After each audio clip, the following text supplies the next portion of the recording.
Okay. So we're doing tables and graphs for the 1 over x function and the 1 over x squared function. And I think we've got it. Pretty much done. We've got to understand the arithmetic of fractions, which we haven't talked about with numbers in a while. So you might be a little rusty with that. So let's just see.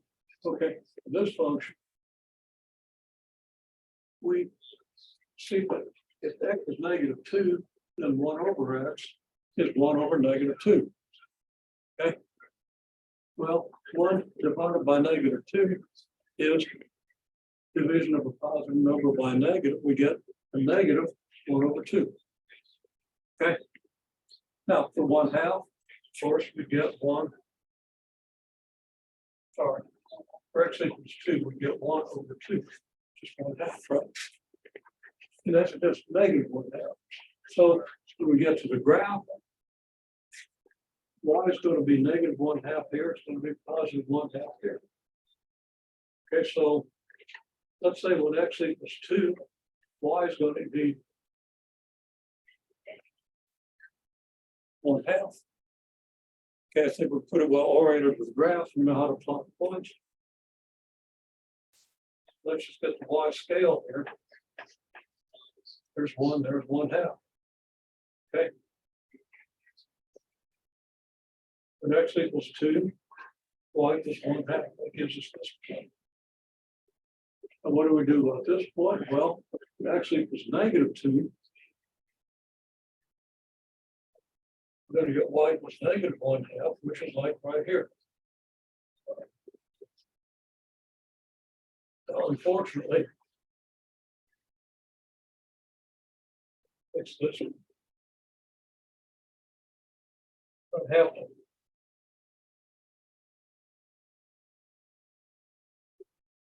Put this -2 above the axis because my point for x equals -2 should lie right here where I used to have the -2. So not only did I not anticipate that very well, even if I had anticipated it well, I've still written it the way I did, just to avoid some confusion. It's going to turn out that I'm going to want to put these labels on this side of the axis, because then it probably won't pass. So we'll see what happens. But right now, we see how to plot this point and this point. Okay. Be sure we understand fractions. Okay. Well, let's do 1 over 1/2. Okay, first of all, the rule for fractions is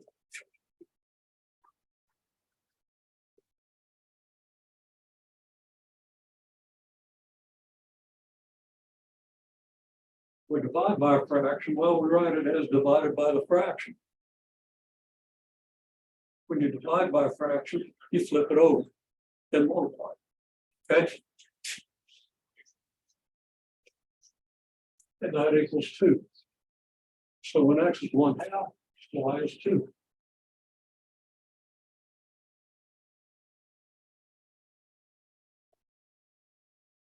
Now, what about when x is 1?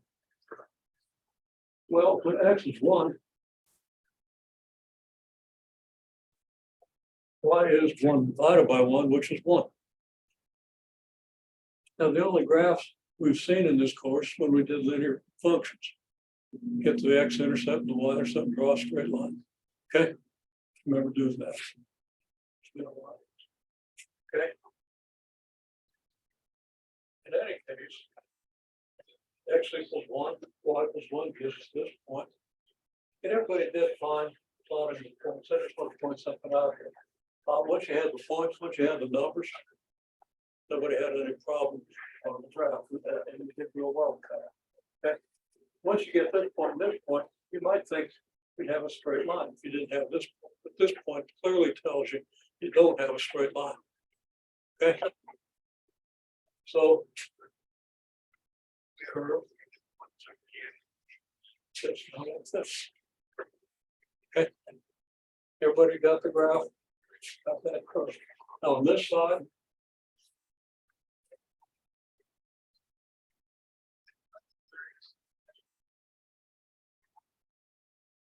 oh, you get points like this for all night, because here you get 1 divided by -1. Well, that's the negative of what you get if you do 1 divided by 1. And of course, what's 1 divided by 1? It's 1. And then you get 1 divided by -1/2, which equals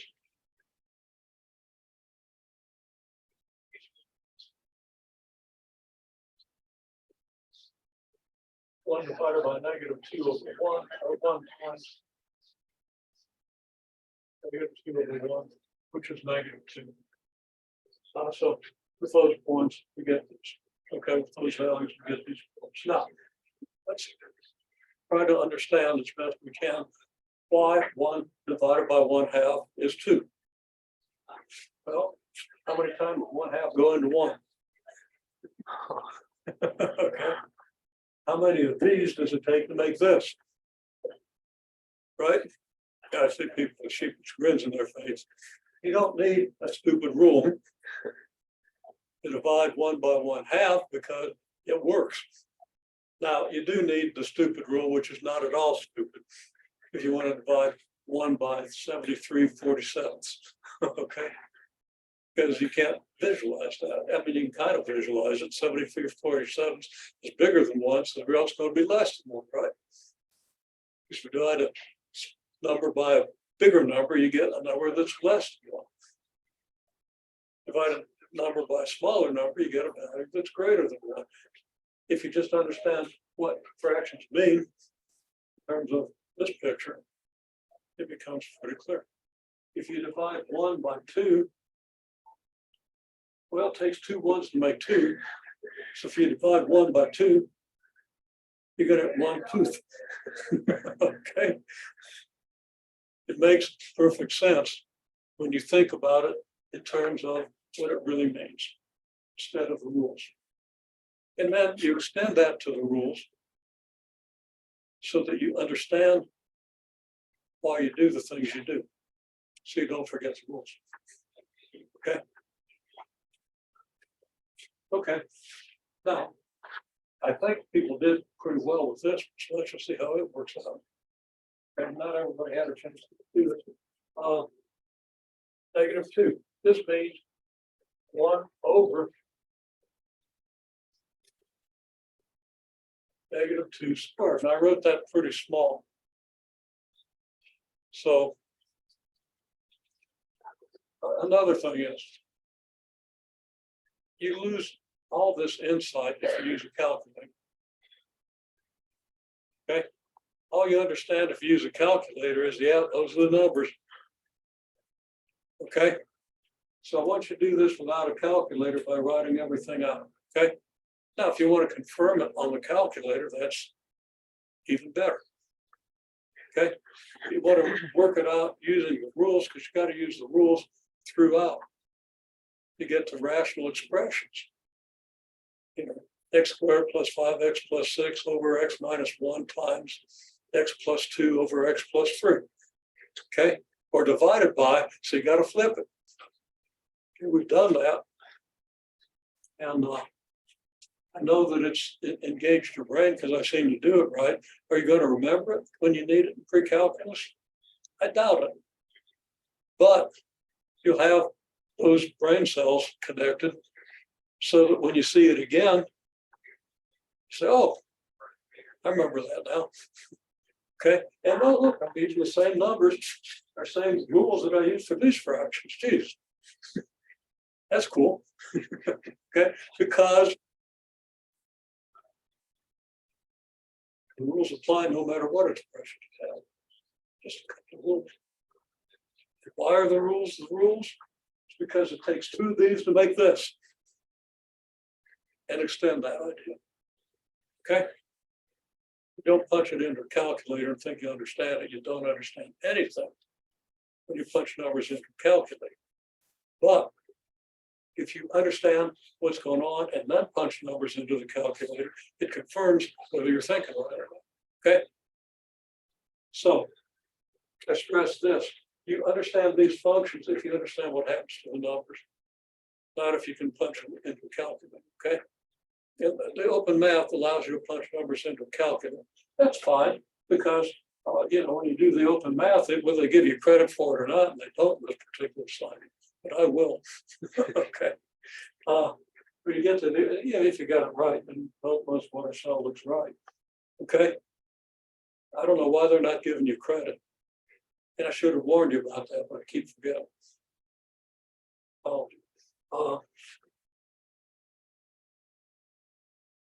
I show you how to plot points. Here's how you get the points.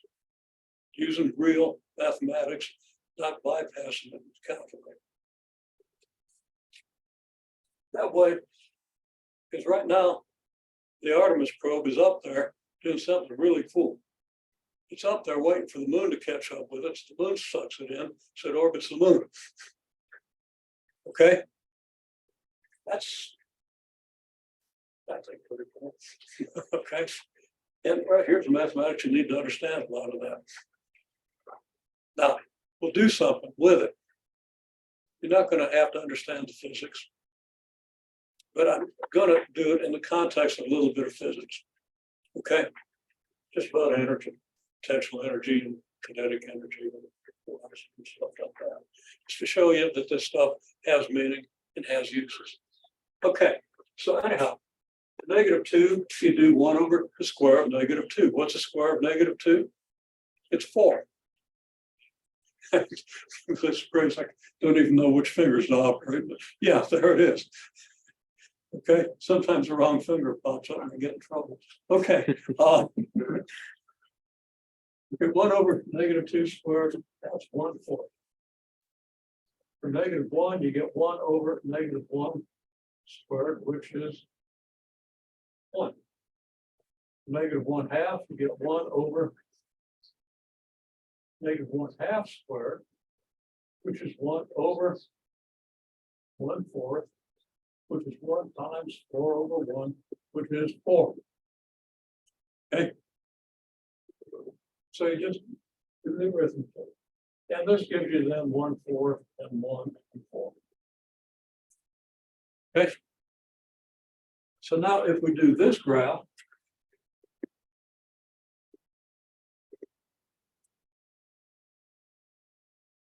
we're going to have to put 4 up here. We'll put -4 down here.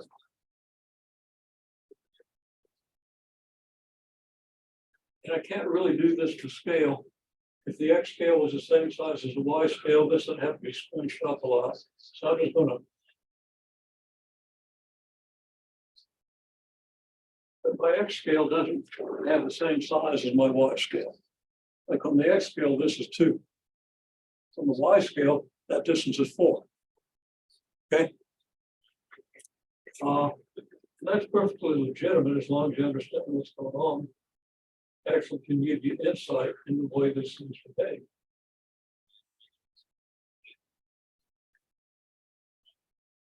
I like to use powers of 2 because you can cut them in half. Okay. Cut 4 in half and we get 2. Cut that in half and we get 1.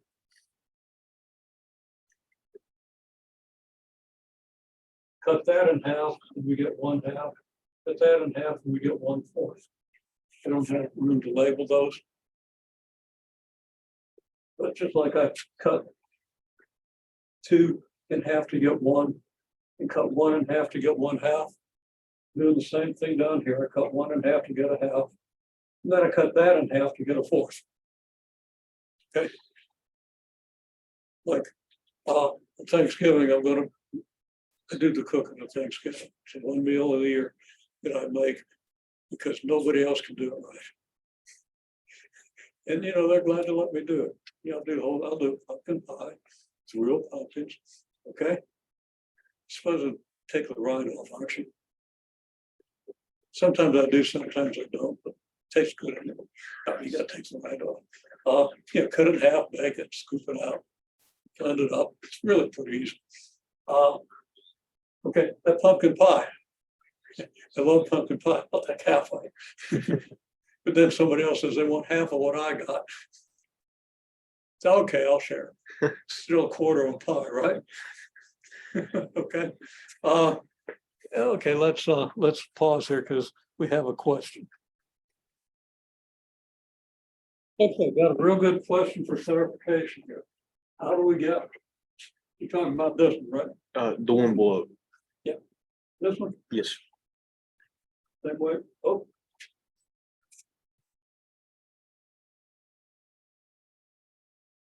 I'll show you how I got it.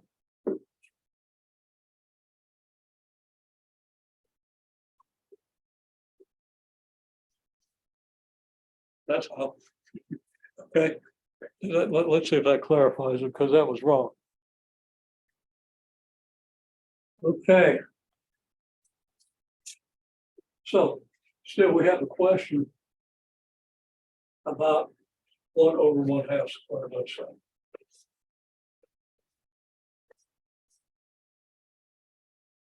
What's 1/1/2 squared? Okay. Well, 1/2 squared is 1/4. Because that's my pi, that's half of a half.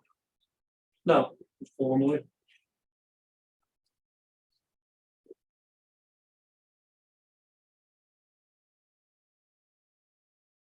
One half squared is half times a half. Well, that's numerator times numerator is 1, denominator times denominator is 4. Okay, so to get from here to here, we square 1/2, and maybe we write that out. So, let's do that.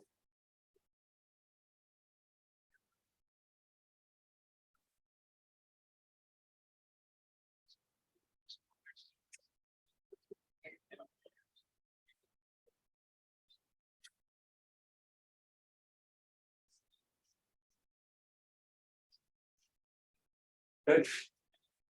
1/1/2 squared is 1/1/2 times 1/2.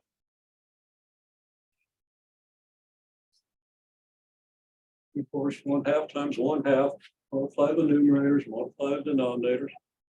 And you don't worry about the fact that this thing's in the denominator. When you do that, you just write it out. Of course, then you put your result in the denominator because that's where it is.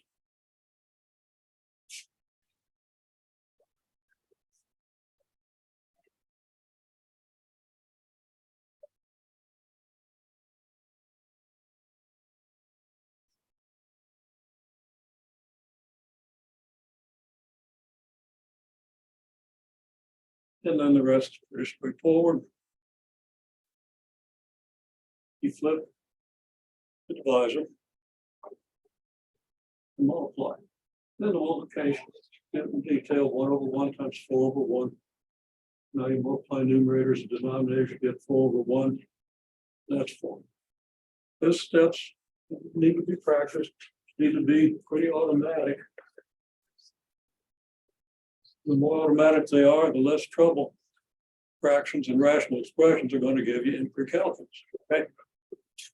So I want to make sure we understand these, and it's always a stretch for people to come into pre-calculus. Take an average pre-calculus class, first day when we do this, y'all are doing better than they did. You're making some mistakes. So, some of you doing pretty well with it. Some of you, everybody's doing okay with it. Everybody knows how to plot the points. Everybody pretty much knows what to do here, but you've kind of lost track of the rules of fractions, okay? And 70% of pre-calculus students coming into the course, 70% of people who pass pre-calculus are making the same mistakes, okay? And since only 50% of the people come into pre-calculus pass it, the other 50% who haven't had this course or the equivalent don't even understand algebra 1. The other half that go away. And the half that just decides, well, no, I don't want to work that hard. They got the background, they just want to work that hard. Okay. That's what happens in pre-calculus. Okay. So we take pre-calculus. We don't want to take it with support force. Okay. We'll try it without the support force.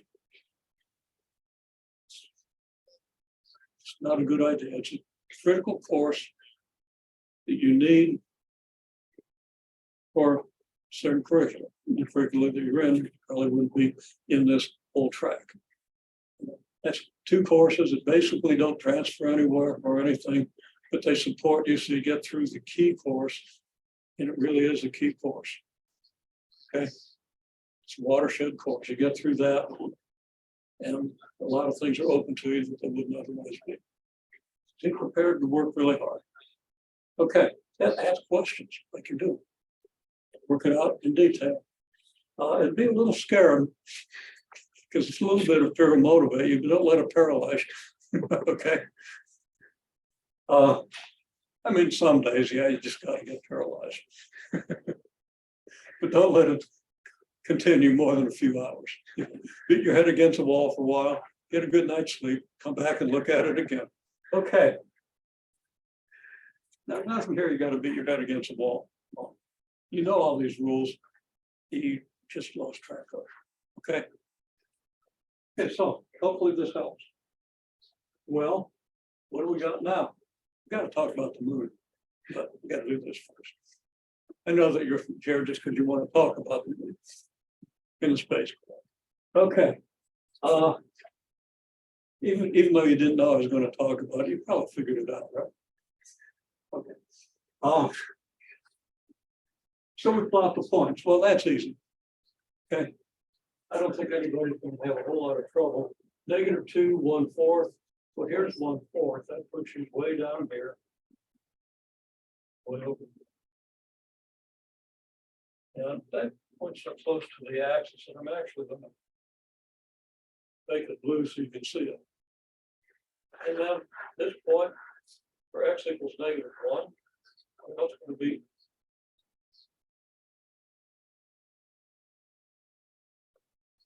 be 1. I'm going to give you a point here. For x equals 1/2, you're going to get 4. So you got to come all the way up here. So you got to have a point here. Then your curve goes right through all of labeling on the y-axis. Okay. And then we have points over here.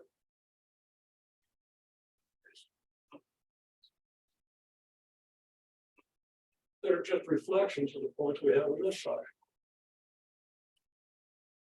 And that whole reflection thing. Another thing we can say is this graph is a reflection of this graph through the origin. Okay. Every point here matches up with your point down here. You draw a straight line from this point to this point, goes through the origin. Straight line from this point to this point goes through the origin. Straight line from this point to this point goes right through the origin. If you have your graph scaled reasonably well. Okay. I mean, if you do a hand drawn graph, they won't go exactly through the origin. But the better you do it, the more closer they'll be, the more closely they'll approximate it. Okay. Okay. Well, we've got a couple of graphs. Look good, are they? Well,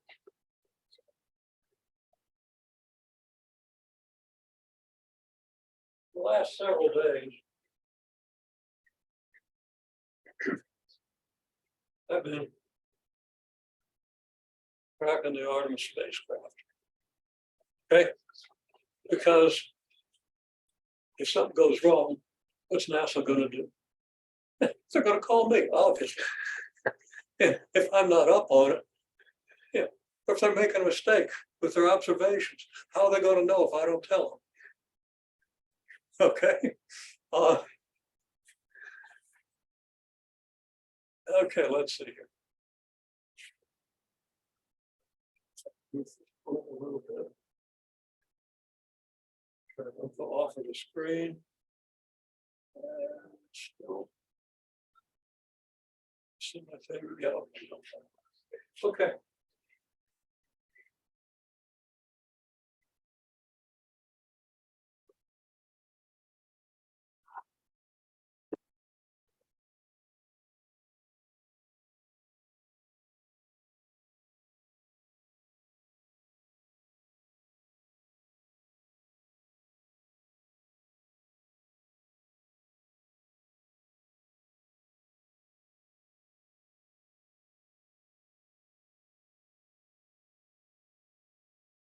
This axis, we have kinetic energy. We say this is Y if you want.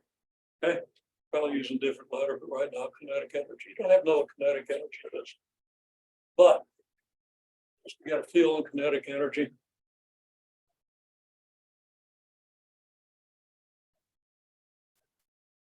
I better not do this today.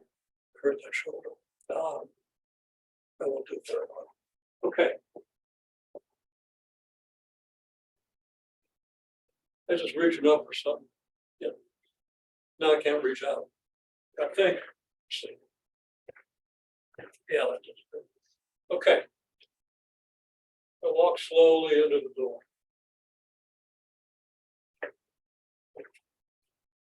Okay. Now, if you're on the other side of the door, it just be a little bump, right? Now I'm going to walk twice as fast into the door.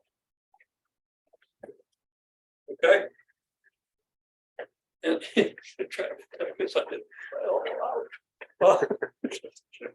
look at it, you idiot. Okay.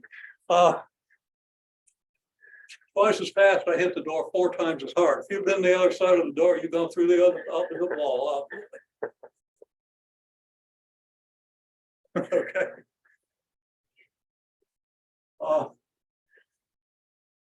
So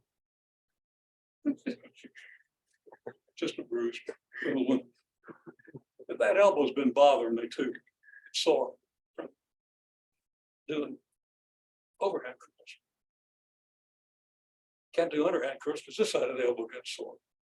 So now I'm doing hammer curls and see what gets sore from that. Okay, that's a different question. Okay. And that didn't hurt, whatever. Hurt up there, just reaching out. Okay, so why is kinetic energy? Now, the point is, when I hit the door the second time, I had not twice the energy, I had 4 times the energy. I hit it 4 times as hard because I was walking twice as fast. Okay? Make sense? Okay. The kinetic energy versus, I'm going to call it R.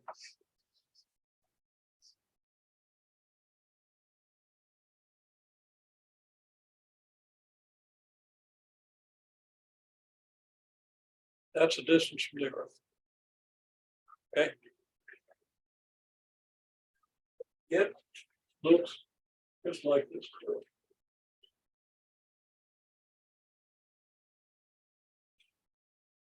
Okay. Except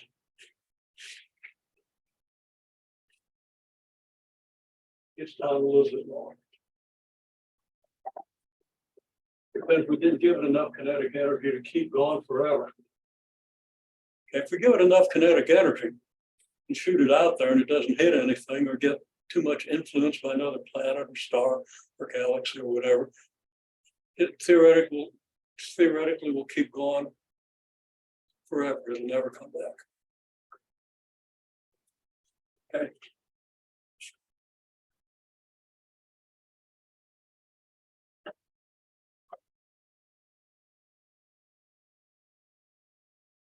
So it's more like this. Not exactly, be a little higher than that. That's too low. So if I want to do a good one, I just take every point here and lower it a little bit, okay? So I take this point, lower to here, take this point, lower to here, take this point. Every point goes same distance lower than the last. Then I draw a curve through those points. Okay, that's like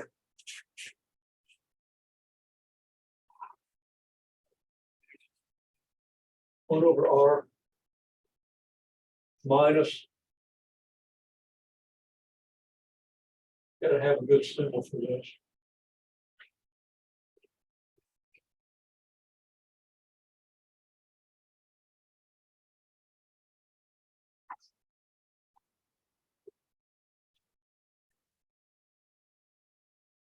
It's like a K sub 0. That's not a good symbol, but we're not going to talk deeply about the physics. And the K naught, K sub 0, K naught. It's just the length of this out. Okay. Well,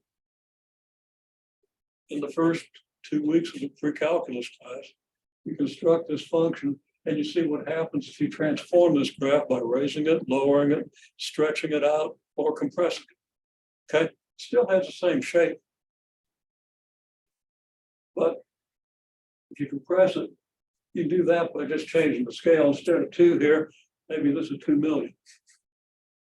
Okay, instead of 2 up here, maybe it's 500,000. Okay, so we just change these numbers, and now we have a scale that works with the rocket going in. Okay, it's pretty neat.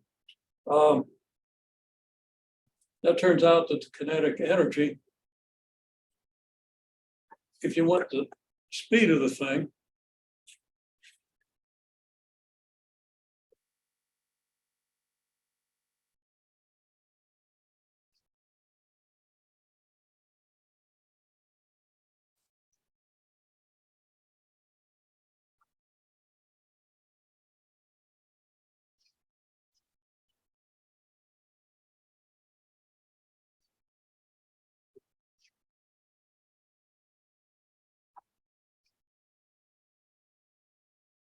square root of y over 2m. Don't worry about what 2m is, just another expression, a radical expression. We've done radical expressions, right? So we can calculate that. I've got a scale in this graph, and you want to know the speed when it's this far from the Earth. There it is. Okay. You just this far, we come up to the graph, we see what the y coordinate is. Plug that in here, do the square root. Okay. And that's just the mass of the spacecraft in kilograms, say. Okay.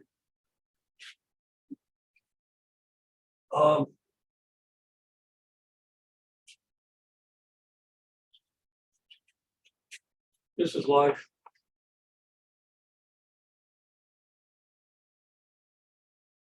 one over x. Okay.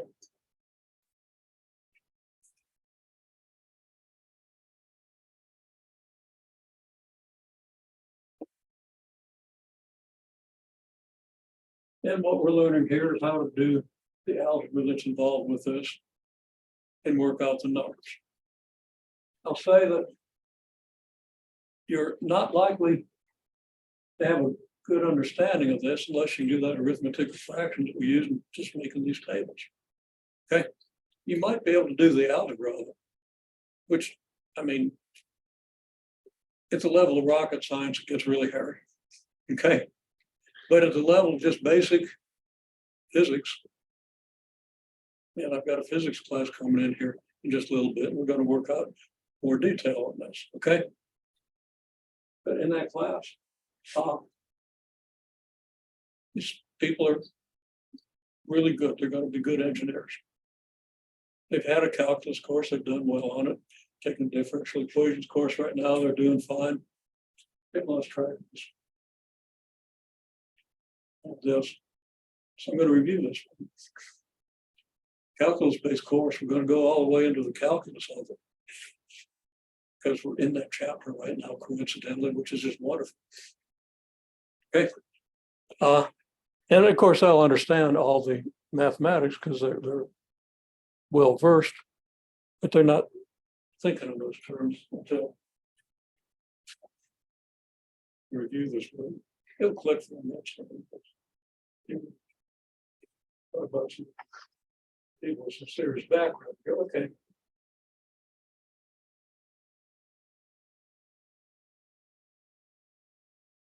Yeah.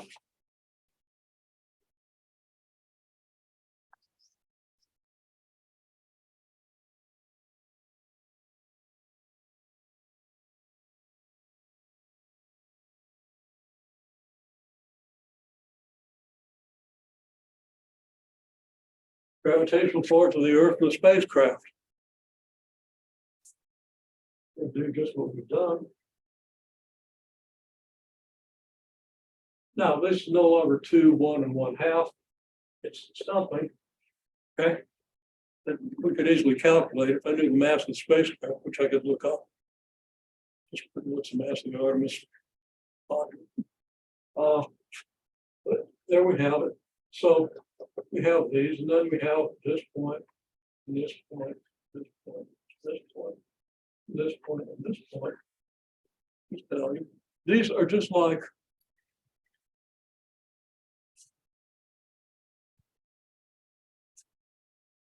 this. Okay. So without labeling it,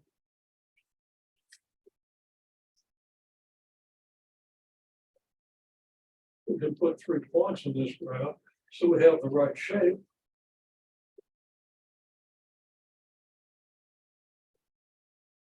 Now, when you look at it,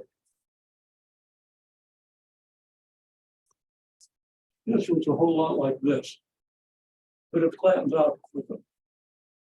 And that, I might not have drawn this accurately because I didn't put the points in the graph, but we can see if we do this on equal scales, that this graph is steeper here and flatter down here than this graph. Okay. Those are important differences. Well, there it is.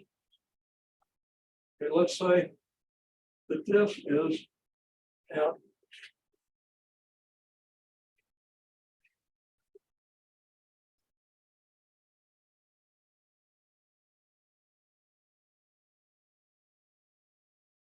(6,000 kilometers).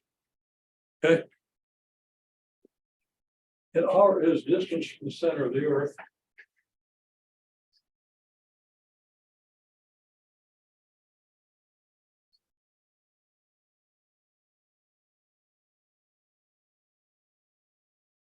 Okay.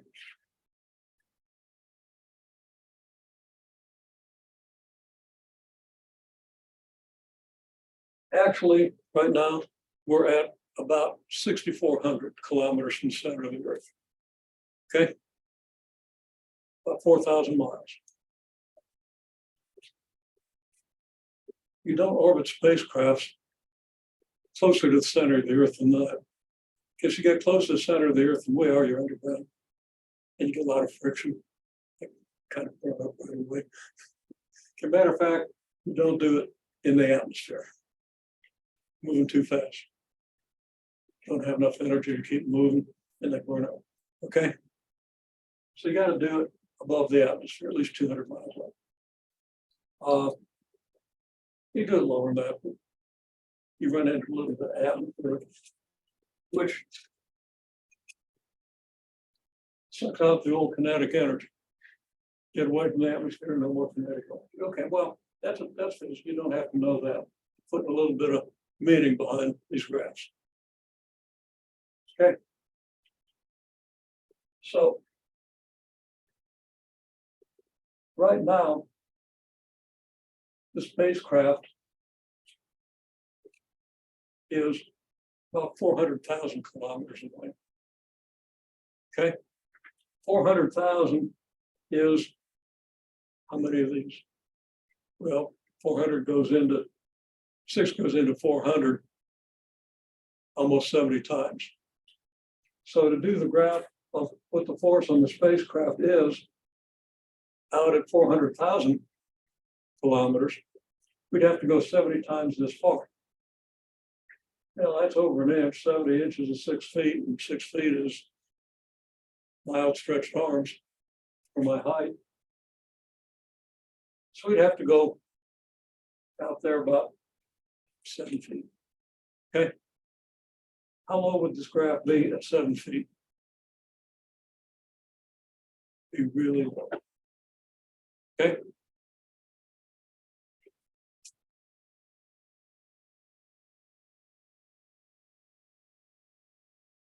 So right now, spacecraft is not experiencing much force from the Earth.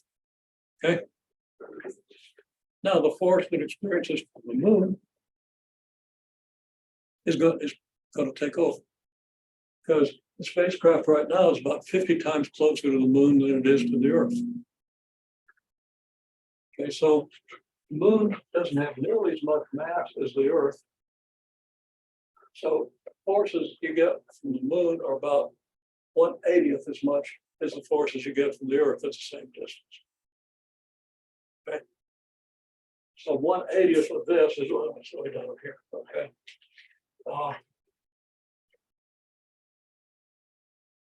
But basically, you can't even distinguish it from the thickness of the line from the R-axis. However, if you get 9 times closer, because of course the moon is smaller than the Earth. Okay, it's got a radius of about 1,500 kilometers. If you extended this curve for the moon to here, that would have a similar shape to this one. If you go twice this far, you come down to 1/4. You go twice that far, you come down to 1/2. You don't necessarily need to understand this, but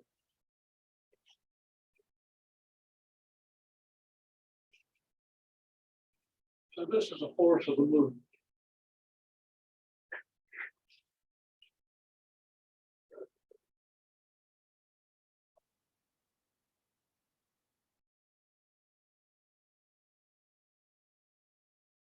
Where ours now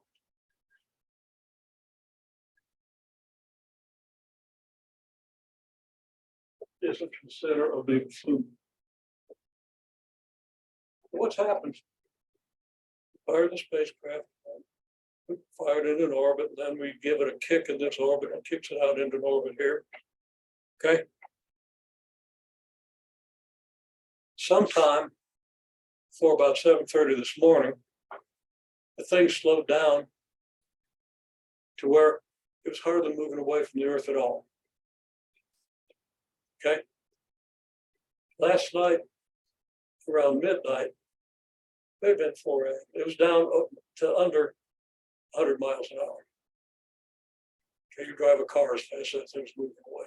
And it was slowing down fast. So I'd say it slowed down. I haven't worked it out. We're going to work it out in physics class.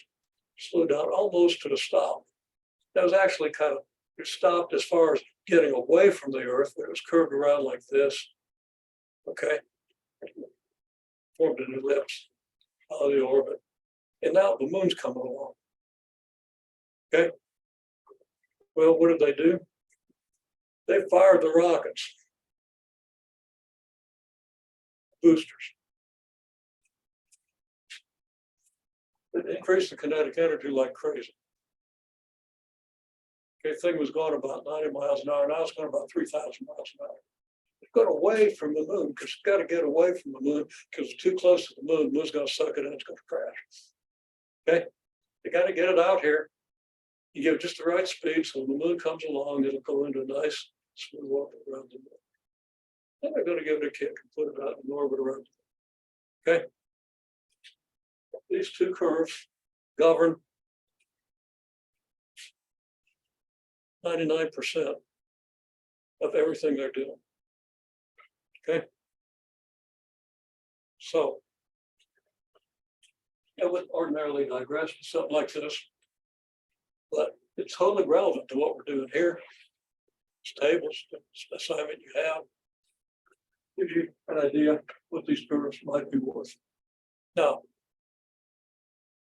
I'm not going to ask you to work on all the orbital physics on the exam. Just half of it, so NASA knows what they can call you if I'm not around. Okay, and you're given at least a half decent answer. Well, not really. I'm not going to ask you any penetrating questions about the physics, but I might ask you questions about interpreting these graphs. Okay. Like, if the force is, let's put a scale on this. Okay. Force up here is, let's say,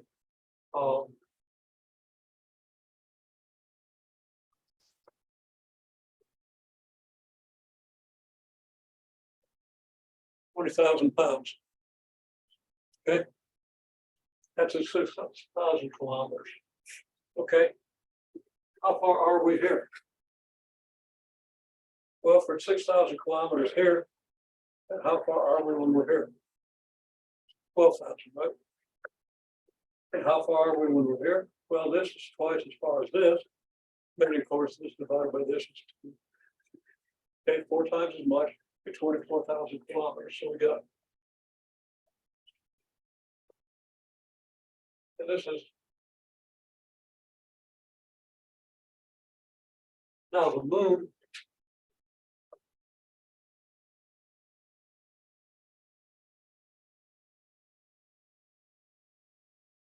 Orbits at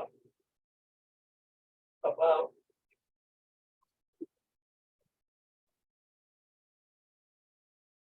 400,000 kilometers. Okay, we got to go almost 20 times this far out. That's going to be about 7 feet or something. Okay. Yeah, 20 times that is closer to 12. You got the idea. Can you estimate what the force of gravity on the spacecraft would be at, let's say, 16,000 kilometers?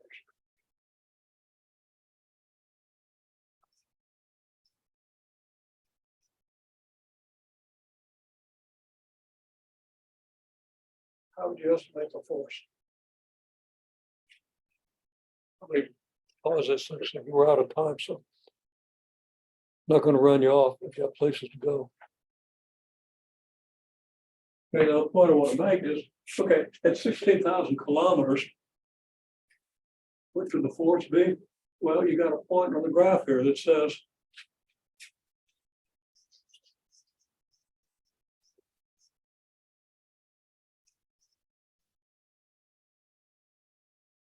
that R is 16,000 kilometers.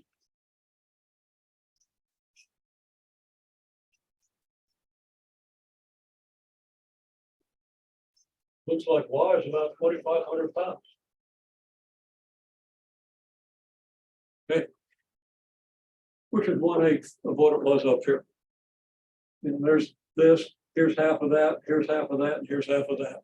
Half of a half of a half is 1/8. Because 1/2 cubed is 1/8. Brings things into a little more perspective. Okay. This is an example of how you use graphs. You want to know how fast it's going at 16,000 kilometers. You find 16,000 kilometers out here, you go up here, you estimate Y. That's how much energy of motion it has, how much kinetic energy it has. Now, for reasons that we're not even going to begin to touch, it's fairly fundamental physics, but it takes a little bit. That means that the speed is whatever the kinetic energy is, divided by twice the mass, take the square root of all that. Okay. Easy expression to understand. You're not going to understand why. I'm not going to try to explain why. I'm not explaining why any of this works. It's just the way it is. And you'd be equipped to understand these functions, to understand those explanations if we have a couple of weeks to work on it. Okay. So that's one of the things that this course is good for, not that you're likely to be rocket scientists. Okay. Not that you're likely to necessarily use a lot of physics, but there are analogies in economics and the other science of biology, any science, or in management science. You got to be able to use skills at this level. These are easier to understand than those are. if you don't try to go too deep.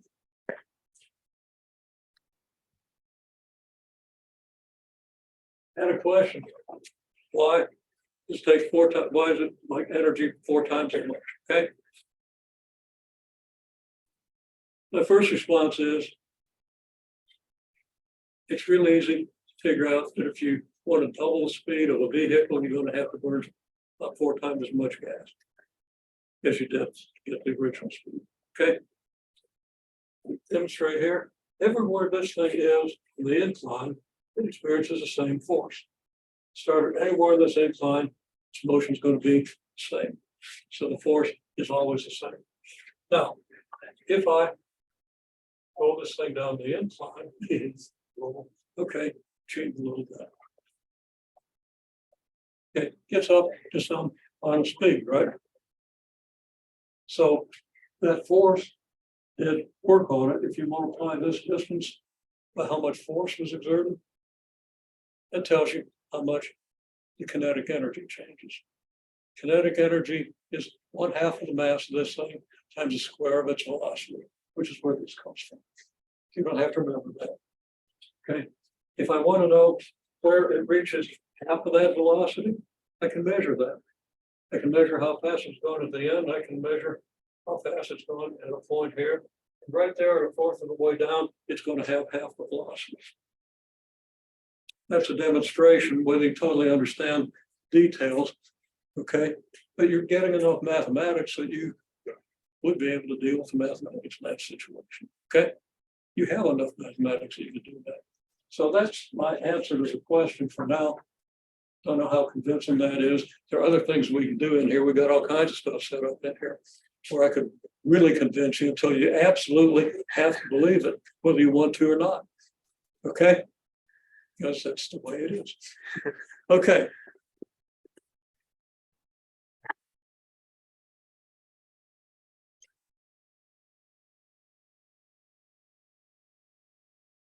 Okay, now this video is intentionally sequential with the video I did in the intermediate algebra class, where we're now looking at a little bit of really fundamental precalculus. Okay, fundamental precalculus that typically a second-year engineering student at this point doesn't even think about and probably doesn't really remember. Okay, but it's important for getting a deep understanding of what's going on. And what we're talking about is what's going on with the Artemis spacecraft that just fired its engines. It's out here in an elliptical orbit around the Earth, an extreme elliptical orbit. If we didn't do anything and the moon didn't come along to change things, it would just orbit the Earth in an eccentric elliptical orbit. The Earth is here, goes way out here, comes back, goes way out here, comes back. Okay. Now the details of what happens to the shape of that orbit when you fire the rocket somewhere here and change the shape of the orbit. If you change the shape of the orbit right out here at this most distant point, it's easy to figure out what happens. I'm going to want you to be able to do that. Okay? And just force of gravity, big G, big M, little m over r squared. Nothing to it. Oh, there's plenty to it. When you start asking questions, okay, what if we fire it at this point of the orbit when it's not out here? It gets a little more complicated. You got to use conservation of angular momentum and conservation of energy and potential energies, all that stuff. Kinetic energies. And you got to put all that stuff together. You're in a position where you can do that. But we're not going to go into we're not going to go as deeply into orbits as we could. Because we've only got a week to spend on the chapter of gravitation. Now they planned this whole orbit. I told you, they keep talking. They want to know what to do next. They said, pretend to have delays so that you launch this thing 5 days before my first class, after the first assignment on gravitation. Naturally, they do what I asked. It's really up telling.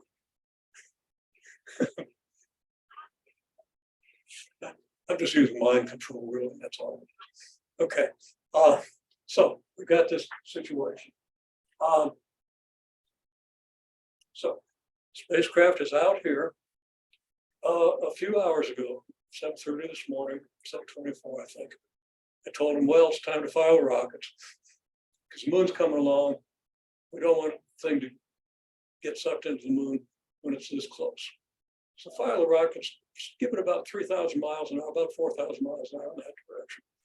Okay, so it goes away from the moon. So when the moon comes along and its gravity takes over from the Earth with this big G, big M, little m over r squared, moon, combined with big G, big M, little m over r squared for the Earth and for the sun, and even take an account of Mars and Venus and Saturn and Jupiter, maybe even Neptune and Uranus. Okay. Yeah, probably Mercury too. You want this thing to be precise. So there's a lot of big G, big M, little m over r squares out there. And potential energies and effects on kinetic energy, effects on the direction of motion, because these forces all are vectors in the directions of whatever those planets are. Okay. But mainly the Earth and the moon, which is all we're going to worry about.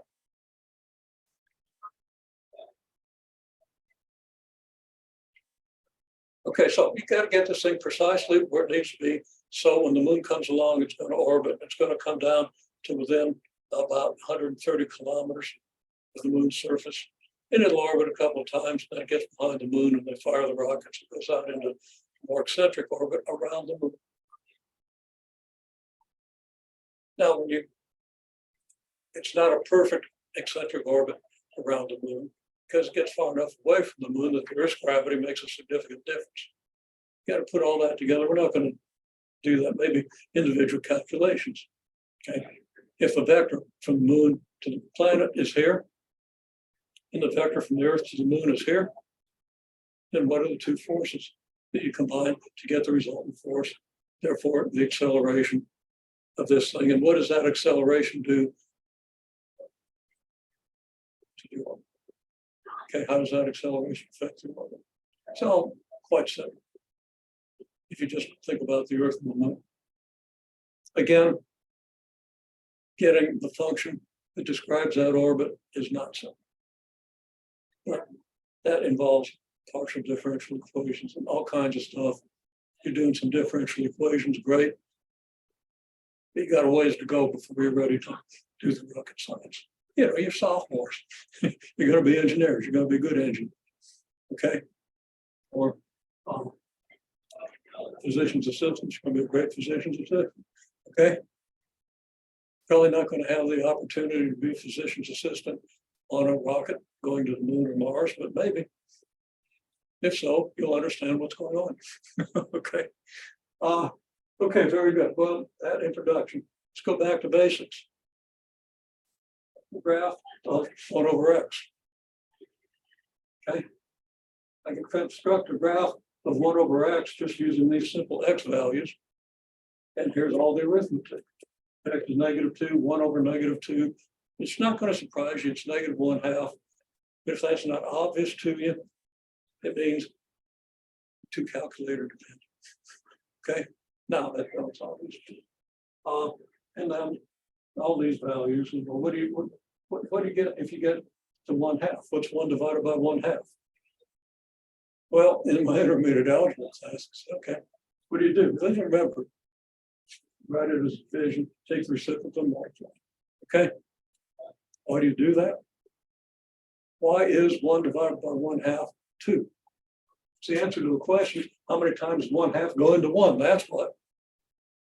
So when you think about these fractions, you really want to be thinking about what they mean rather than how to calculate them. Because you can calculate them, it's like falling off a log, okay? If you're not very coordinated. Okay. It's much easier to fall off a log if you're not very coordinated. So I'm an uncoordinated person falling off a log can do that as easily as you can do these fractions. Okay. That's a wonderful analogy, I think. Okay. Now, important to understand this arithmetic so you can understand the graph of this function.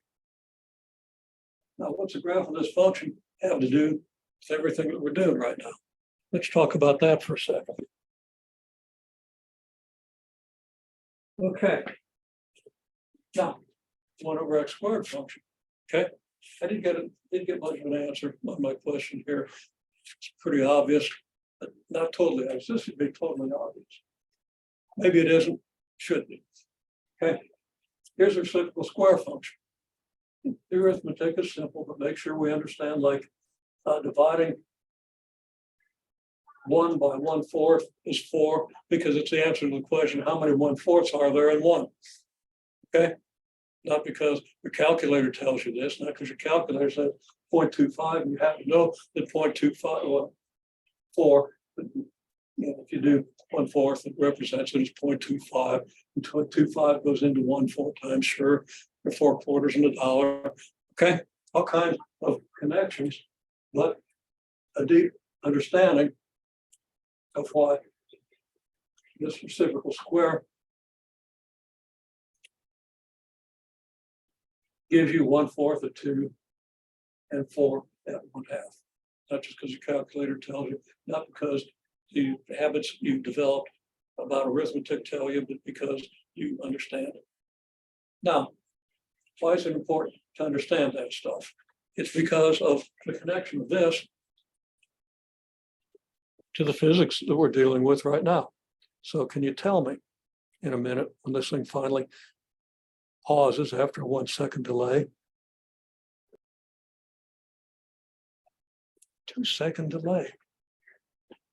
You think that we're trying to communicate with the spacecraft out there in the vicinity of the moon.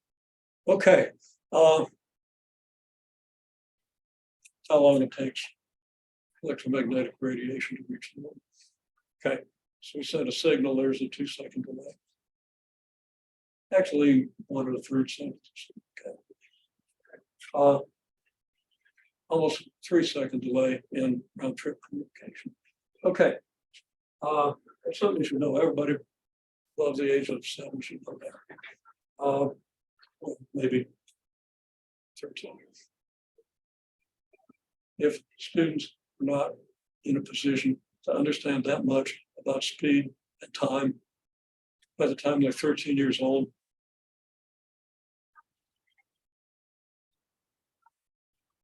if they're smart enough, they can overcome it. You might not help, but you're smart enough, you can overcome it. But how are we going to make rocket scientists out of the dumb people? Huh? I didn't like to say dumb. That wasn't necessarily, but people who don't have the combination of curiosity, interest, and discipline, and brain wiring. Not everybody's brain is wired to do this. Okay. So the connections.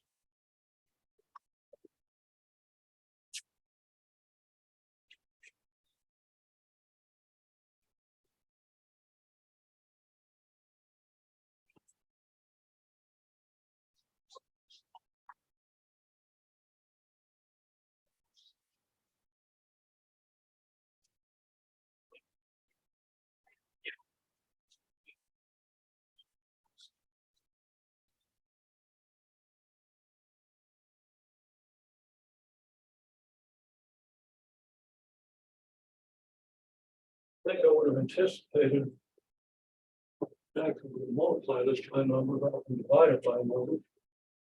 But no. Okay.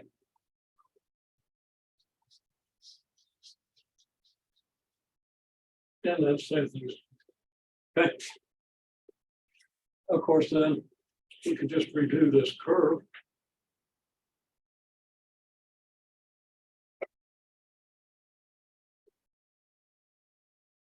Now this is, whoops, wrong curve.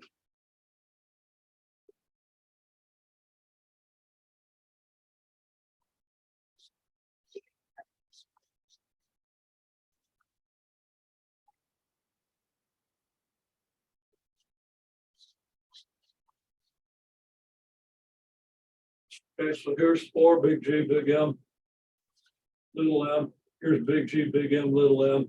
graph is too small, do reasonable 1/4 of big G, big M, little m down here, okay? And I've left the scale here to what? One what? Okay. Maybe 1 Earth radius, 2 Earth radii, whatever. Okay. And we can relabel this graph. The point is, we can relabel this graph to get a graph of the force of gravity. So this is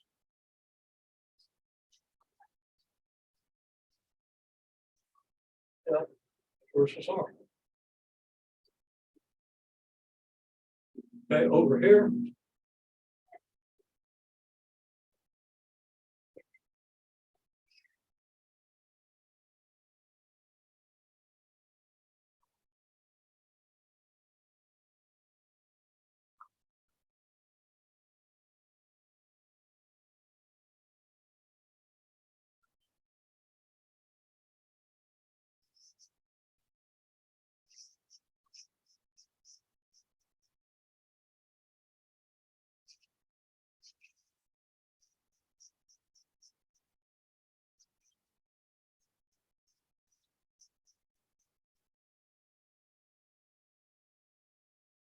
we can relabel this scale to this. And this is a model of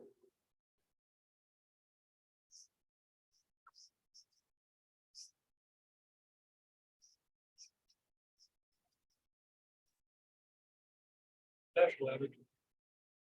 Okay. Now, knowing that we get potential energy is an antiderivative of the force. Okay. So we integrate force to get the potential energy. Why do we do that? Because the force times the distance, which would be like the increment of distance on this graph, times the average force, gives you the work done. In this case, be the work done against gravity. Okay, I'm being a little, not being flippant, but not. You actually, your force would be thought of as a negative force if you're looking at it from the point of view of the Earth, because the force is back toward the Earth, and the spacecraft is moving away from the Earth. Okay, so potential energy would be increasing. And the potential energy looks like it's decreasing here. This is the magnitude potential energy. The actual potential energy is just this graph flipped upside down.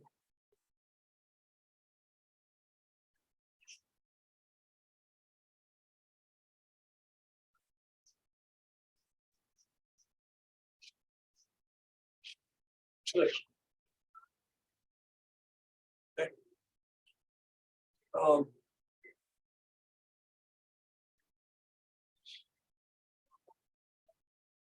That requires a little explanation because this is not the potential energy relative to the Earth, but relative to infinity. Okay, so when it's at the Earth, it has a lower potential energy than it does when it gets out close to the Moon. Okay. Now, close to the Moon, well, the Moon is like 60 Earth radii away. So if this is the force at the Earth, the force this thing experiences at the Moon is out at R equals 60. Well, at R equals 60, I mean, the graph pretty much gets sucked into the thickness of a line, the x-axis around 3 or 4. Okay. Yeah. Very minuscule force from the Earth when you get out there. Of course, the Moon is going to come along, and its gravity is going to exceed that of the Earth's. It's gravitational acceleration of the spacecraft toward the Moon. Okay. And we talked about that a minute ago. Right there are the models, and it just comes down to really understand these models. You have to understand these functions, and to understand these functions, well, you know how to do calculus with them. You know how to calculate rates of change and antiderivatives and all that stuff. Okay. you do all the calculus, you understand what these functions really are telling you. Okay, this function is telling you that if you move twice as close, you get 4 times the force. If you move twice as far away, you get 1/4 of the force. This is telling you if you move twice as close, you're going to have twice the kinetic energy. If you move twice as far, you're going to have half the kinetic potential energy. I might not have said that right. Okay. We understand the numbers on these simple tables, which is what I always start a pre-calculus class with. Then you develop an understanding of the functions.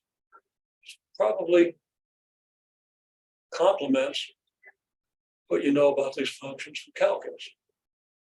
Okay, you want to understand them at this level and then see how the calculus develops. Then you can do rocket science too. I don't think I should. Well, I don't remember to, or you might end up on, but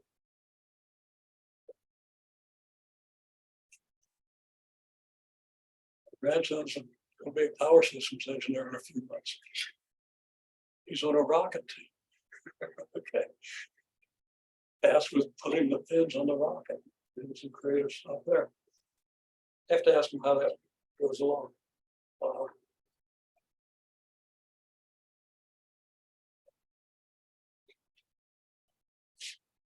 Okay. So now we can take these same curves and put them here. Get kinetic energy and gravitational force of the Earth and the spacecraft. Okay. The kinetic energy, as we move away from the Earth, the potential energy increases. If we don't burn the rockets, there's no other force than the gravitational attraction of the Earth. And when the moon gets close enough, take it into consideration. If you're trying to do precise orbit, you start taking the moon into consideration right away.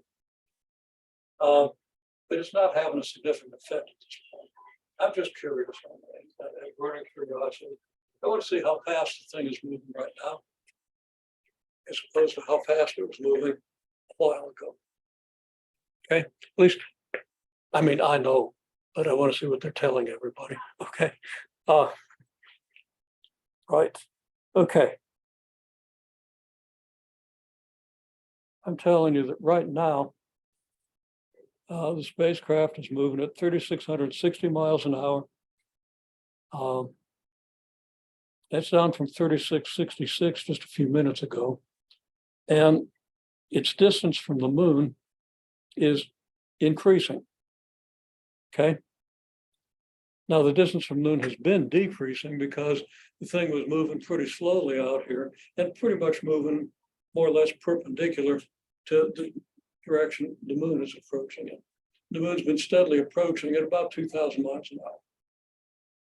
Now you can easily calculate the circumference of the moon's orbit. Okay, it's about 1.5 million miles. Moon's about 250,000 miles away. A little less than that, 238,000 as opposed to 250. But if you do 2 pi, approximating it as 6 and so forth, you get about 1.5 million miles, and it moves in about 30 days. Okay, it comes down to about 2,000 miles an hour, 1,800 or something. Okay. The thrusters have been fired, so it's moving away from where the moon's going to be when it gets to the point where it starts pulling the thing in. It's already starting to pull the thing in, but it's pretty far away yet. 9,000 miles. It's getting further. The moon's going to close that distance at about 2,000 miles an hour, where this thing's moving away at ballpark 3,000 miles an hour. So you get this relative motion. Okay, so you get this data. And again, how fast is it moving relative to the moon? Well, 5, 7, 8, 9, 10, 11, 12, on to 9,700 miles. So it's 9,700, about 14 now. There's about every second. It's moving about a mile per second. away from the moon. A mile per second is 3,600 miles an hour. That's what's the moon at. Okay, I didn't fudge that. I thought that was about a second. I didn't time it. So it gives you, moon's moving at 2,000 miles an hour this way. This thing's moving at 3,600 miles an hour away from the Earth. And you put that together, you kind of figure out what the relative positions are going to be. Moon's like right under this thing. Pretty interesting. And of course, if I posed a question, given those vectors with a little more detail, you're perfectly well equipped to answer the questions about forces and potential energies and kinetic energies. Okay? Which goes a long way toward understanding how you would design this thing. You're a ways away from being able to account for all the planets and the shape of the orbit, but you could calculate the forces. If I tell you where Jupiter is, you know, a vector from spacecraft to Jupiter, you can tell me what the force is. Simple calculation, plug it in. Okay. If you want to get the force from the sun, which is significant, okay, take a vector to the sun, figure it out. The calculations, individual calculations, are easy. Predicting based on those calculations requires some heavier differential equations. And you'll see, unless you go into very differential equations centric engineering field. Okay. Okay. So anyhow, we're still on the recording. Well,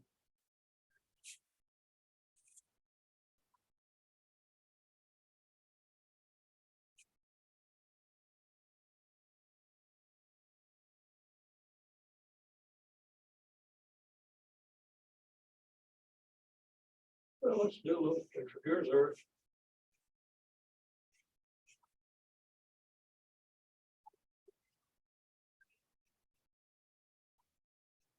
Here's the moon. The moon's moving in a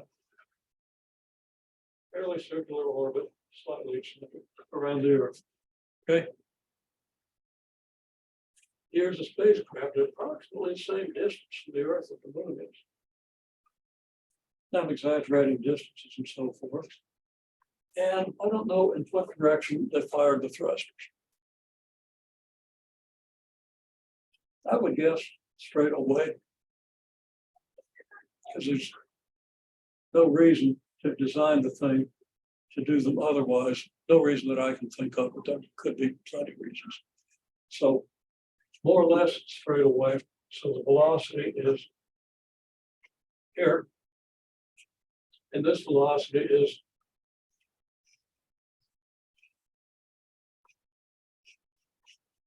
3,600 miles per hour, which is about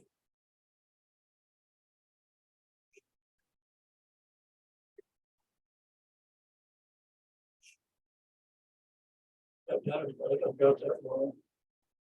That's ridiculous.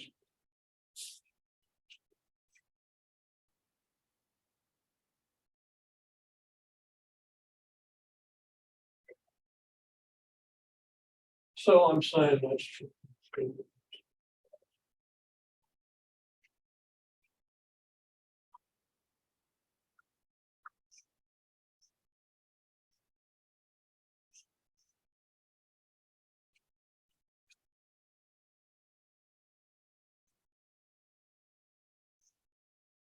Very roughly 1,600 meters per second. Okay. A mile per hour is, I mean, a meter per second is somewhat over 2 miles an hour, between 2.2 and 2.3. So just use those numbers. 1,600 meters per second here. The moon is moving in its orbit at about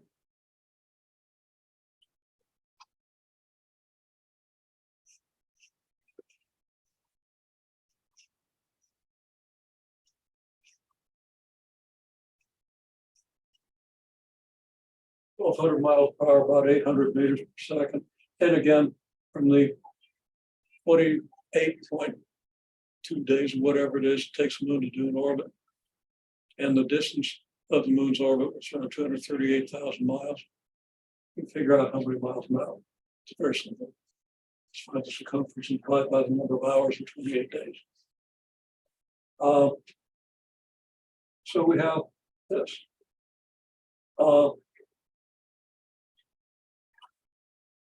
We have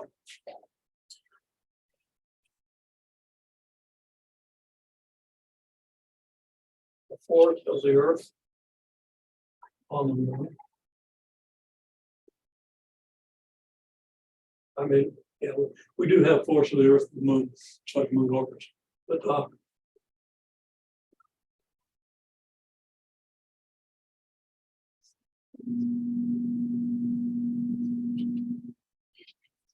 I'll just use F sub D, force of the Earth. So it's going to tend to slow this thing down. And then we have the force of the moon.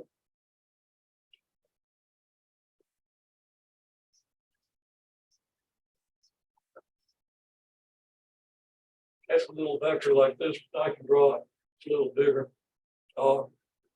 So if this is the spacecraft,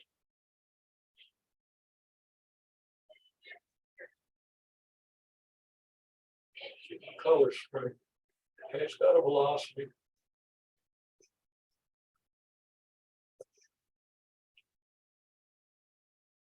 We'll just do it in metric units.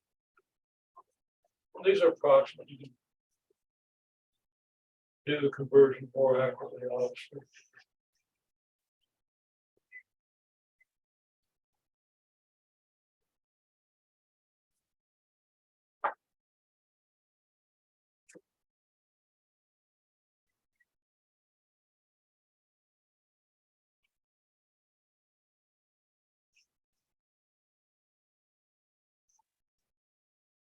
$1,600 meters per second.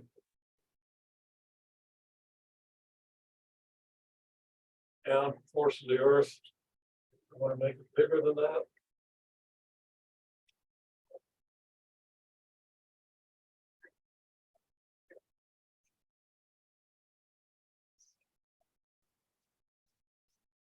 It's perfectly legitimate to do this. Here's the force of the Earth. Now here's the moon.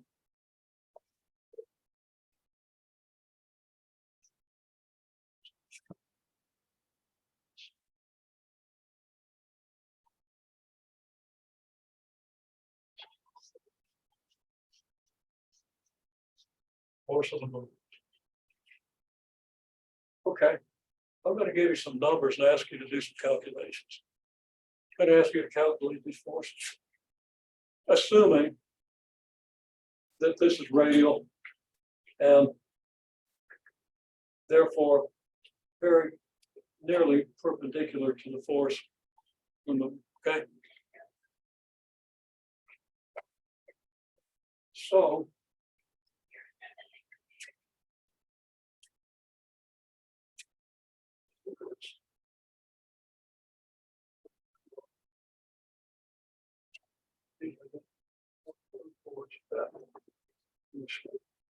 okay.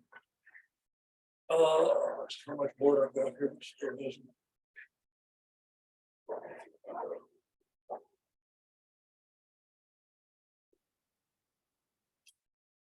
If I can write this thing, show it a little bit.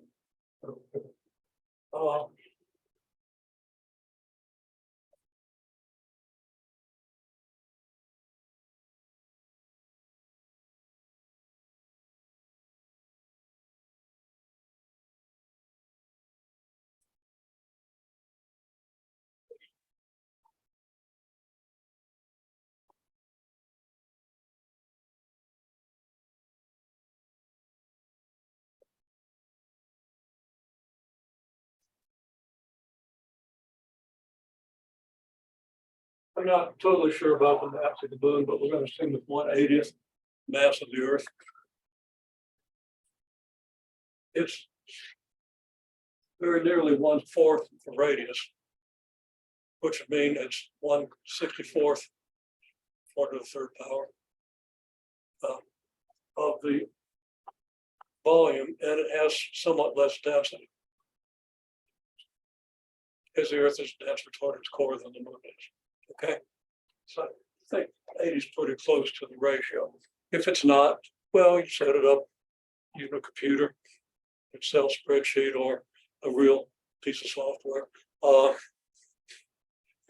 don't like Excel that much, but it's very handy. As long as you're careful about the arithmetic it doesn't understand, it's good.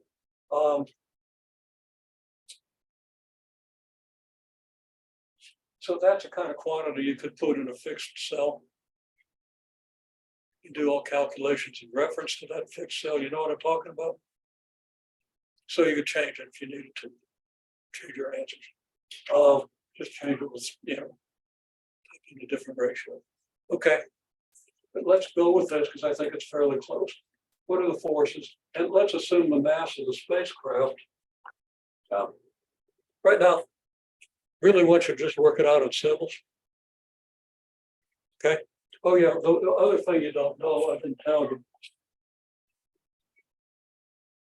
Got to draw this picture.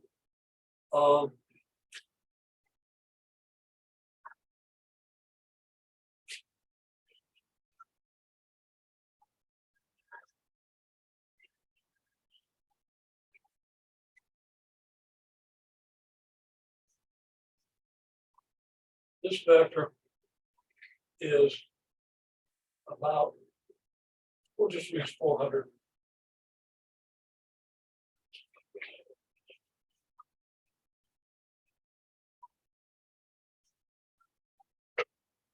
400,000 kilometers.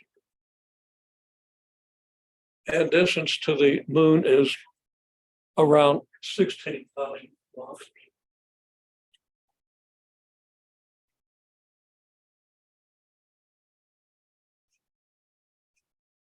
So you got the two vectors that define the distances. Okay. We can assume that these vectors, I don't know if we can, we're going to assume these vectors are perpendicular.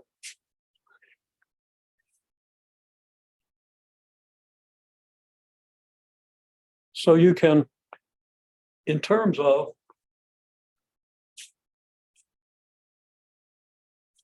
let's call it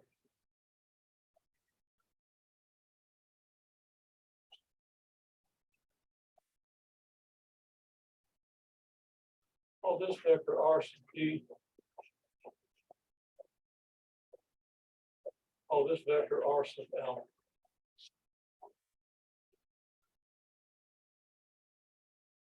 So just start out simple. In symbols, what's the force of the Earth on the satellite?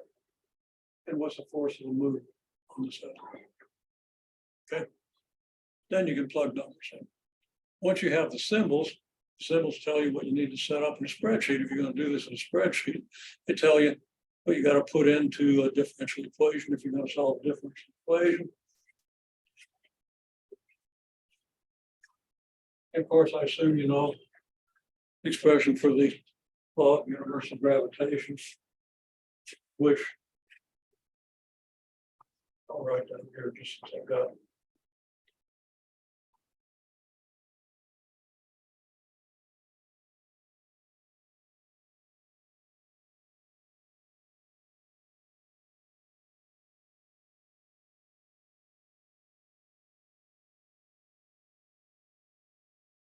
This, you're going to do the vector. You're going to want to multiply by the unit vector in the direction of the arc vector. Okay. For the calculations you do here, as long as you remember that things are perpendicular, you don't really need the unit vector.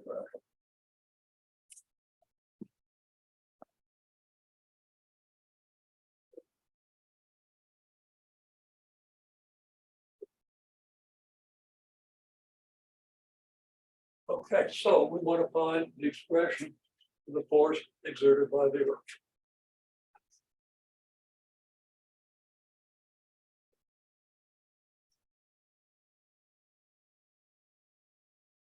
It's the magnitude of the force vector. The force vector is this. Well, the magnitude of R over its magnitude is just 1.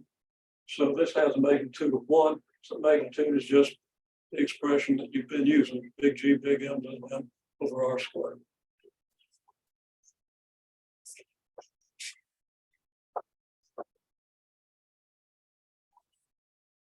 So you're going to get big G, which is universal. It's always the same as far as we know. At least we assume the same. Okay, big G, and then big M. But what big M? Big M is the mass of the astronomical body of the planet. Moon's a planet in this sense. It's not officially a planet.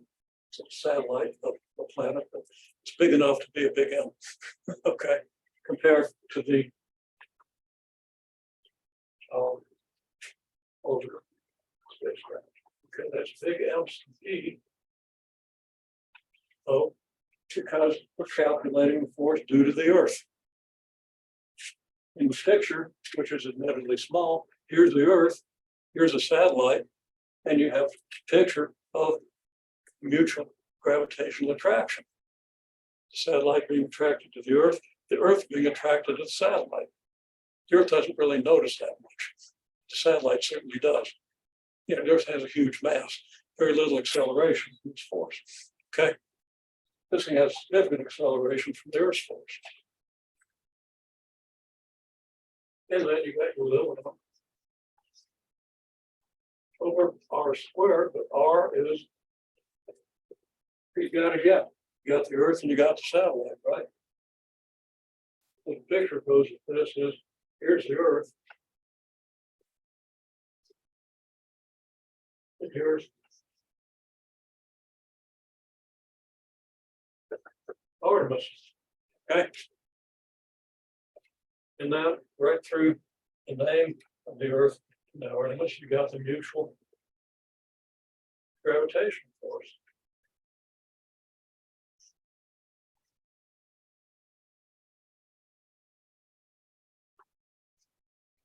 In this case, that's FE. So you isolate the system. You don't worry about the moon when you calculate and accelerate the force that the Earth exerts.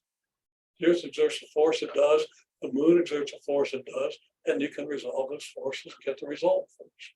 And you can compare the forces. Okay, well then,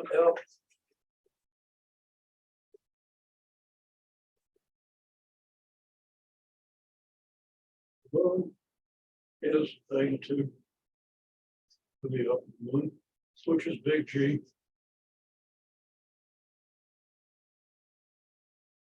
Big M sub M for big M of the moon, because now you're looking at Artemis here.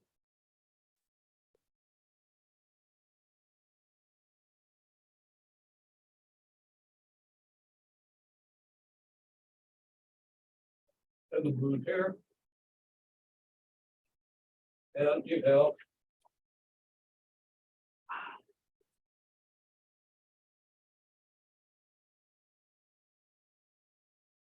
this pair of forces. This being the one that could affect Artemis. And again, the gravitational force that Artemis exerts in the moon is going to have very little effect on the moon. Because the moon has much greater mass. Okay. And what are you going to use for the denominator? You're going to use RM.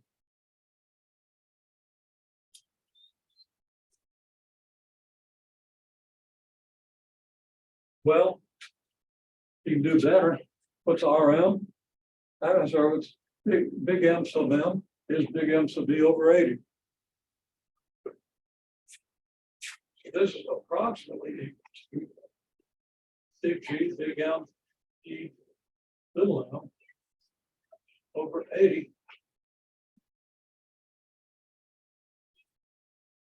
RM. because that's ME over 80, right? Here we got ME over 80 RM. And it's got to be squared. And only the RM gets squared here, the 80. It's just, that's ME over 80. That no part of ME is being squared. Okay. So that the ratio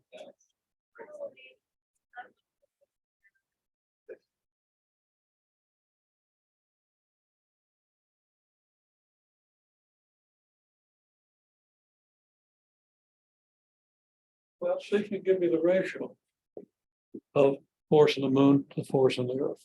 Force due to the moon to the force due to the earth.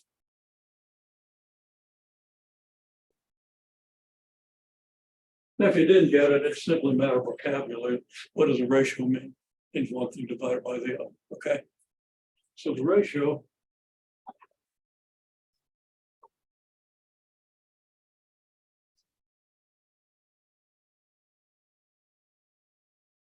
it's FM over FE. You know, you write that down.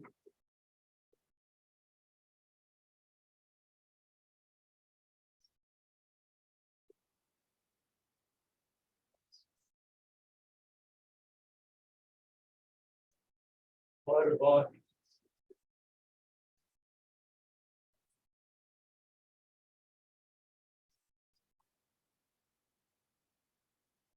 this.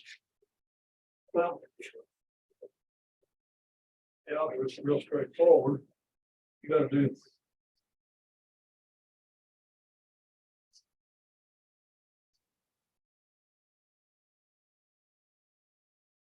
you got to invert and multiply. By both fractions going to have RE squared.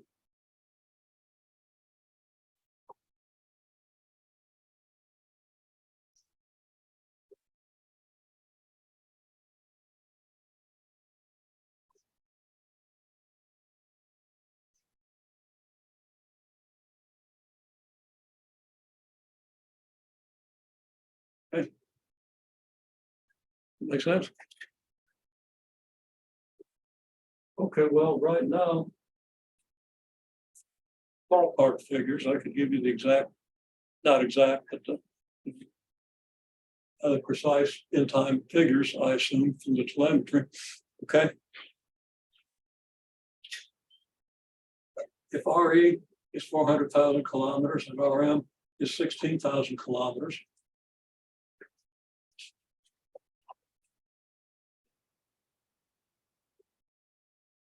what are the numbers?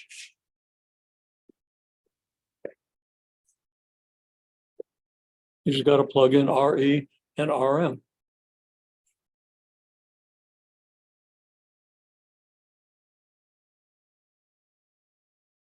Okay, much simpler than some of you are making it, but it's good. I mean, we've seen good stuff in everything, but all we got to do is put RE in here and RM here, right?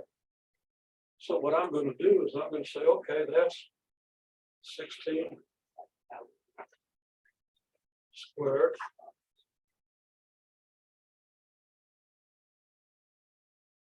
Sorry, that's 400.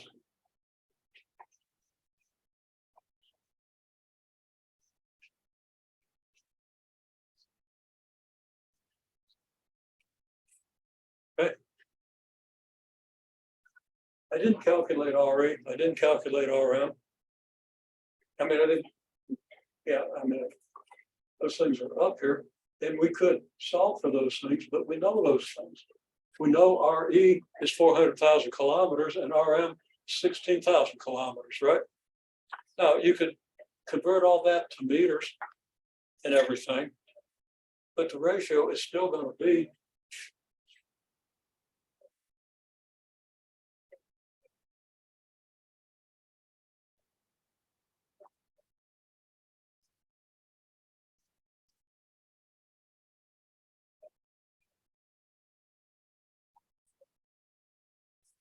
the ratio of 400 squared to 16 squared.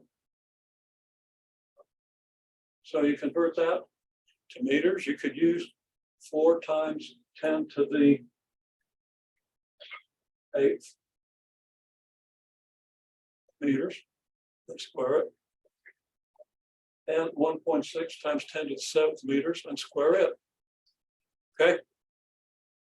No reason to do that. All those zeros are just going to cancel out. Okay. The ratio can be the ratio of these distances in any system of units you wish.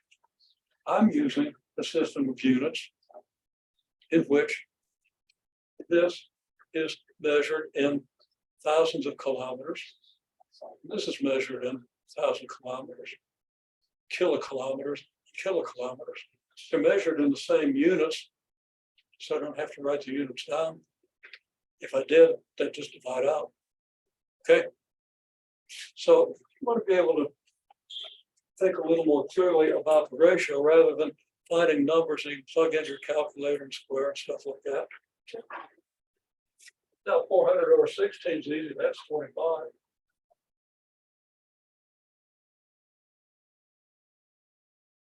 Squared is 625.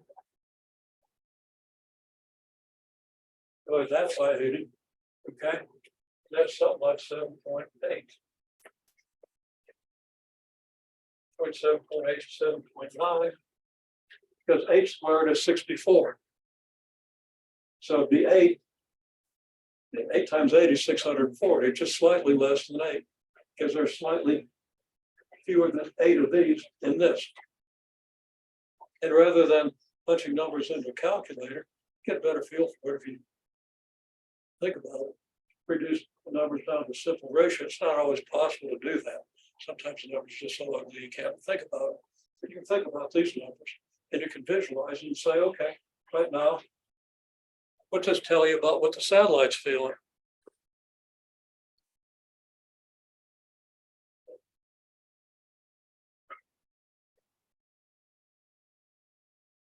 Okay, so I asked what the satellite's feeling. I don't mean, is it happy, is it sad, is it excited, is it cold? Can feel cold, yeah, it does. Okay, what you're seeing is that the ratio of the force exerted by the moon to the force exerted by the Earth is almost 8, which means that if the satellite is here, Earth is there, moon is there, assuming again it's perpendicular, or nearly perpendicular, okay? Then there's the direction to the moon. We got 7.8 times the force in that direction, means that the net force is just pulled over this way a little bit. And if this is 8, then the arctangent of 1/8 of the radian is about 7 degrees, between 7 and 8 degrees. So the thing is feeling a force at about 7.8 degrees to the line to the moon. Even if it's not exactly perpendicular, as long as it's close to perpendicular, if you really understand trigonometry, you understand what I'm talking about. The deflection is going to be still around 7 or 8 degrees. Now, if it's all the way out here, well, then the deflection might be a different number of degrees, and you can work out the trigonometry of that. Okay, if you're adapting to trigonometry. And in many fields of engineering, it's important to be adept at the trigonometry. And again, to understand, to be able to do in your head. If you're not doing this in real time, we're using real-time data. Okay. This gives me a deeper understanding than deriving a bunch of symbols, plugging numbers into without ever thinking about what any of them mean. Okay. And I think that's important in engineering, certainly important in physics, but it's also important to be able to manipulate the symbols and then go back and understand what the symbols are telling. Okay, well, that's good. So now you can find the net force. Assuming that these forces are perpendicular, you just do the result.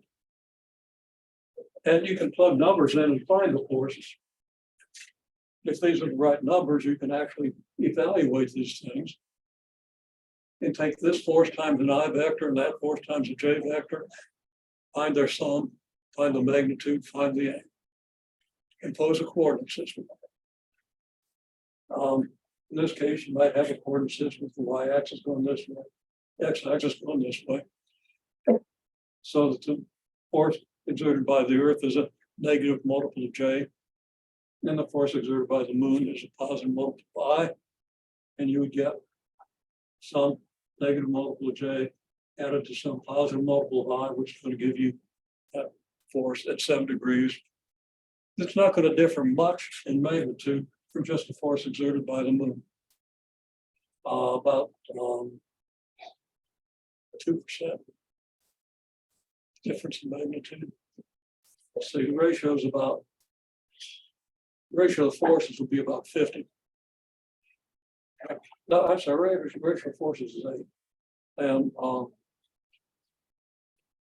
it's the square of 864, so it's about 2% less. Actually, that's only 1% difference. Check that out. Okay, I just said it. Going out there to the world. If anybody's fool enough to be interested. Okay. So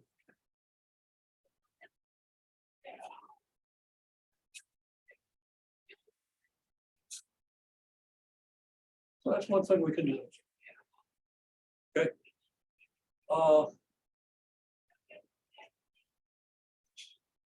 At some point, the moon is going to be directly, the moon's going to make its closest approach to where Artemis would be if the moon wasn't pulling on it. Okay. And that's going to occur. I think I figured out that would occur within the next couple of hours. Okay. So right now, Artemis is about 10,000 some miles from the moon. So Artemis is going to probably be maybe 15, 16,000 miles from the moon. Or no, 16,000, maybe it's 15,000. And at that point, maybe, I don't know exactly how this is set up, but I would think that when the moon is directly under the Artemis, then these vectors, you know, the three will be lined up. So let's just say, speculating, that I think it's a reasonable expectation. So here's Earth, here's the moon, and here's our Mars. Okay. I'm speculating that this distance would be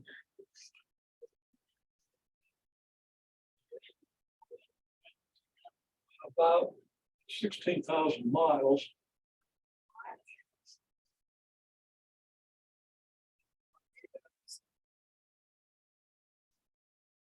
Which should be approximately, say, 7,000, pretty close to 7,000 kilometers.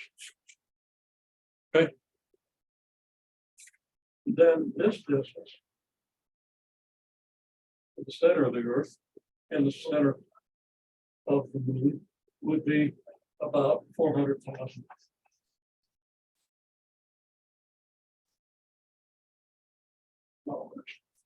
Okay. Now, if this was 400,000, that was going to be probably just a little less than 400,000, but that doesn't matter. You get the data. In symbols, well, here,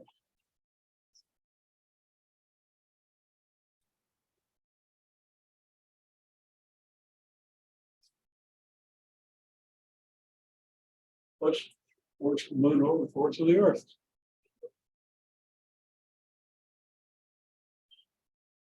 Well, that's going to be 7,000 kilometers. That's going to be 400,000 kilometers. So it's going to be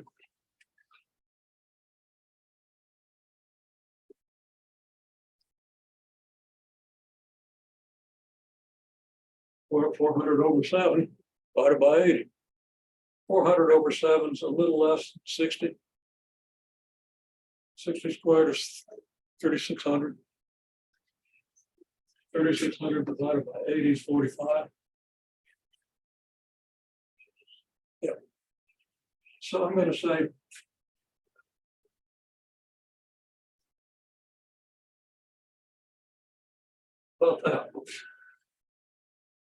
Well, you can work it out and see if I'm right. If I am, get out of the way because lightning's going to strike. Even NASA doesn't need to use that many significant figures. Maybe they do actually. But use too many more than that. The data won't support it. Telemetry doesn't support it. Okay.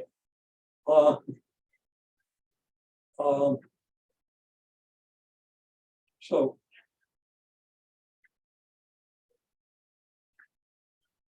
did you get something? Scott, whoa, don't say it. Don't want you on record here because this is important stuff. If you make a mistake, it could ruin your career. Just a quick blurb. It's written so small you probably can't see it. But had a question about the potential energy. We're integrating big G, big M, little m over R squared, just nuts and bolts for the integration are simple enough. The integral 1 over R squared is integral of R to the -2, which is negative R to the -1. If you just use a rule for power function. And you can check that out. If you take the derivative of R to the -1, you get -1 R to the -2, which is negative R to the -2. And with the negative sign, the derivative of this is then equal to this. So yeah, that's integration. That's very simple. And then the details of the integration, I wrote down the intermediate step with the antiderivative. You factor out the big G, big M, little m because it's constant. And you're then just integrating R to the -2, which gives you negative R to the -1. I write that as -1 over R, evaluated between the lower limit and the upper limit, which is this, and it's related to potential energy. I'll let you think about it. It's either the work done by the net gravitational force or opposite to the work done. So this is either the change of potential energy or the negative, the change of potential energy. Change of potential energy is equal and opposite to the work done by the net force.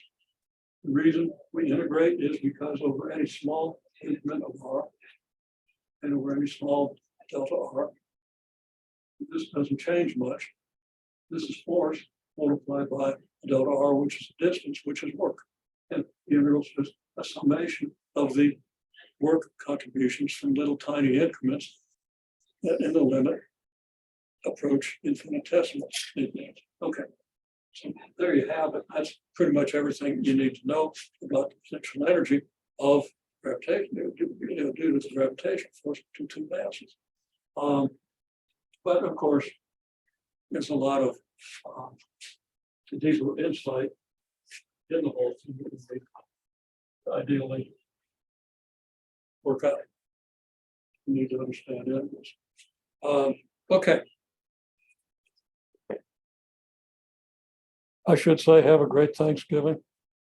We won't be here the rest of this week, and I'll see you in a week. Email me any questions you might have.